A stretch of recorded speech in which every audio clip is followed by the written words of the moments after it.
Құрметті азаматтар, ардақты ағайын. Елге болысу, халықтың игілігіне қызмет ету әр азаматтың борышы. Ал бүгінгідей ел басына күн туып, қарғын су талай облыста әлекке салған сындарлы тұста ешбір азаматтың қиындықтан сырт қалмайтыны түсінікті. Ауылдар су астында қалып, халық малы мен мүлкінен ажырап, айналадан көмек күткен кезде Түркістан облысының тұрғындары да бауырластар қайғысына бейжай қарамады. Бүгінгі күнге дейін көп болып бірігіп жинаған қаржыға апат аймағындағы халыққа қажет заттарды алып, көмек керуендері жөнелтілді. Құқық қорғау қызметкерлері де бұл шарадан шет қалған жоқ. Осының бәрі бір үйдің баласындай, бір қолдың сағасындай болып, ауқымды шараға бірге білгеніміздің белгісі. Апат айтып келмейді, бірақ сол апаттың барлығын жеңетін жалғыз күш бірлік пен мейірім. Әлемді мейірім құтқарады дегендей, біздің әрқайсымыз сын жүрекпен, шын жанашырлықпен айналамызға көмектессек, жеңілмейтін жау, алынбайтын қамал жоқ. Тек біз алдағы уақытта осындай оқыс жағдайлардан сабақ алып, елдің енді әбігерге түсуіне жол бермеуіміз керек. Бұл жерде құқық бұзушылықтың алдын алу, кемшіліктерге тосқауыл қою аса маңызды. Жалпы, қауіпсіз қоғам, алаңсыз орта қалыптастыру мемлекеттің басты мүддесі. Бұл мақсатқа жетуде құқық қорғау органдары мен прокуратураға жүктелер жауаптылық жоғары. Еліміздің рухани астанасы атанғандықтан киелі Түркістанның қылмыстан ада, заңсыздықтан алыс болуын қамтамасыз ету біздің міндетімізді еселей түседі. Түркістан облысының прокуратурасы сол үдеден шығуға барынша күш салып келеді. Ерекше ынтамен атқарған жұмыстың нәтижесі де жаман емес. Мәселен, облысымызда криминогендік ахуал биыл 5-7% төмендеген. Соның ішінде көпшіліктің алаңын көбейтіп, үрейін шақыратын адам өлтіру, денсаулыққа қасағана зиян келтіру, қарақшылық, тонау, жол көлік саласындағы қылмыстар алдыңғы жылдармен салыстырғанда айтарлықтар азайған. Қылмыс ұлт таңдамайды.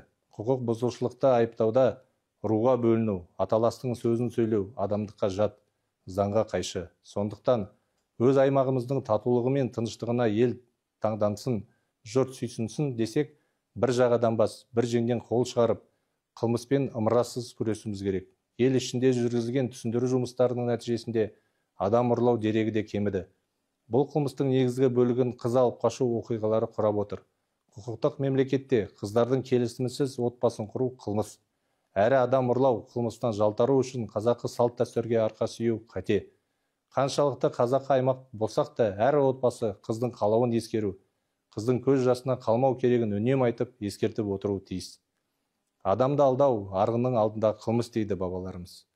Алайда кейінгі жылдары адам алдауды кәсіп еткендер көбейді. Соның салдарынан алаяқтық қылмысы 14,2%-ға өскен.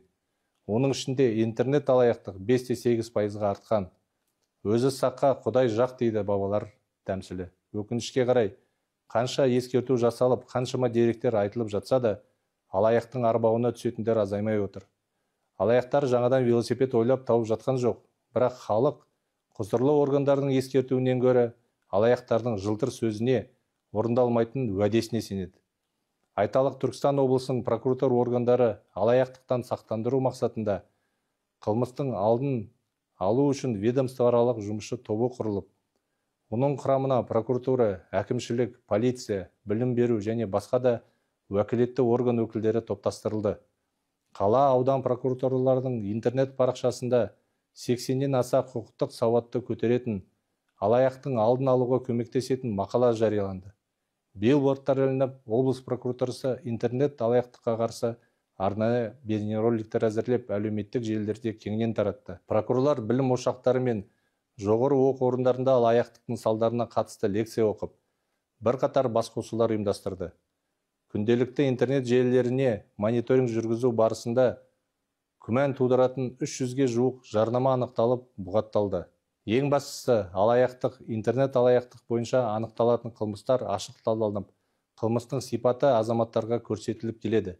Өйткені алаяқтан алданып, опық жемейінше азаматтар мұндай жағдай менің басыма келмейді деп қате ойлайды.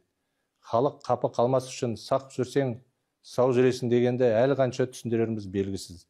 Мұндай жұмысқа қылмыспен тек көп болып күрескенде ғана нәтиже шығаратынымызды ұмытпайық. Есірткімен байланысты қылмыстың көбеюі де прокуратура органының басты назарында.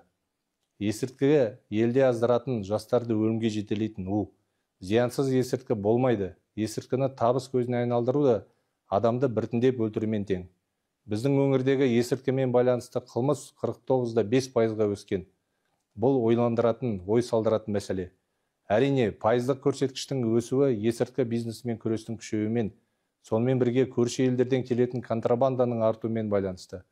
Тек ағымдағы жылдың 3 айында аталған фактілер бойынша 50 қылмыстық іс тіркелген.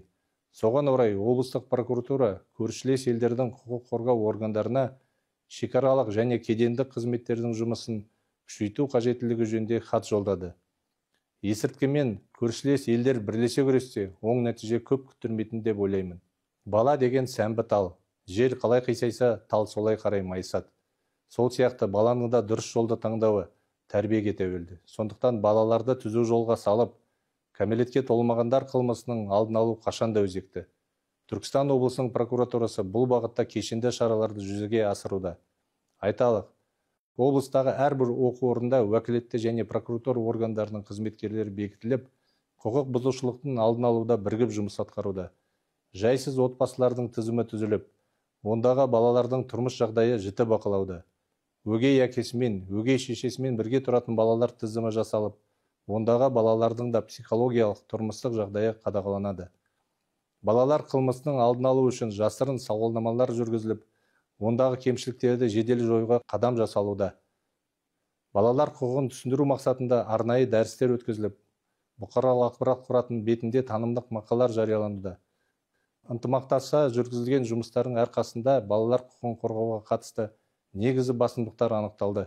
Жасөспірімдерді қорқыту, жыныстық тиісуге орай анықталған фактілер прокуратура тарапынан ғана емес, мектеп, ата-ана тарапынан да балаларға жіті бақылау керектігін көрсетіп отыр. Балаларды заңсыздықтан, теріс тәрбиеден қорғау мақсатында облыс прокуратурасы бұзушылыққа тоқтам атты жобаны әзірлеген еді. Аталған жоба арнайы телеграм-боттың көмегімен жүзеге асады. Жобаның басты артықшылығы қоғамды толғандыратын тақырыптарды жүктеу, шиеленістер ошақтарында дер кезінде анықтау. Әрі бұл жобаның нәтижелі өміршең болуы заңсыздықты жойсақ, балаларды қылмыстан алыс ұстасақ деген ниетіне байланысты.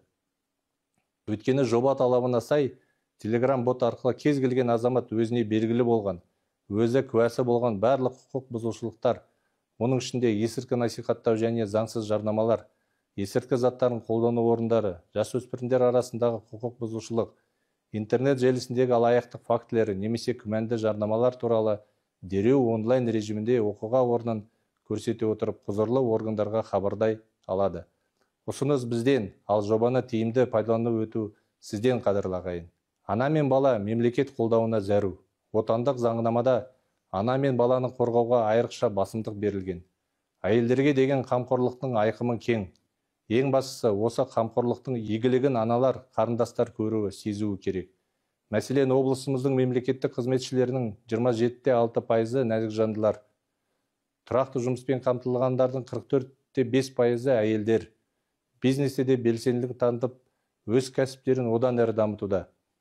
Мүмкіндігін қалт жібермей, жаңа өмір, бақуатты тірлік жасауға ұмтылған осындай белсенді әйелдер басқаларға да үлгі болуы тиіс. Әйелдер отбасының алтын қазығы, әлемді әдемі ететінде, ұлтты тәрбиелейтінде әйел. Соған қарамастан бүгінде әлімжеттіктің құрбаны болып отырған да әйел. Зайырлы мемлекетте аналар жыламауы, әйелдер зорлықтың құрбаны болмауы тиіс.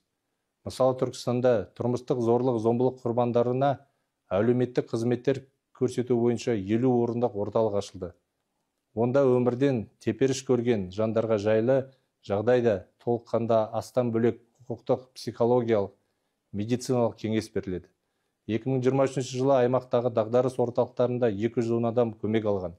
Мұндай жұмыстар биыл да жалғасын тауып отыр. Күш бірлікте дейді қазақ. Сол айтпақшы, кез келген түйткілді шешудің түйіні ынтымақта. Әсіресе қылмыстың алдын алу, заңсыздыққа бейжай қарамау өзің үшін, қоғам үшін, мемлекеттің болашағы үшін керек. Түркістан облысының прокуратурасы рухани астананың елі тыныш, халқы қауіпсіз өмір сүру үшін бар күш қайратын жұмсап қызмет етуде. Бірақ біздің еңбегіміз сіздердің қосқан ой, айтқан ұсыныс, белсенді әрекеттеріңіз бен қолдауларыңыздың арқасында жемісті болатынын ұмытпаңыздар.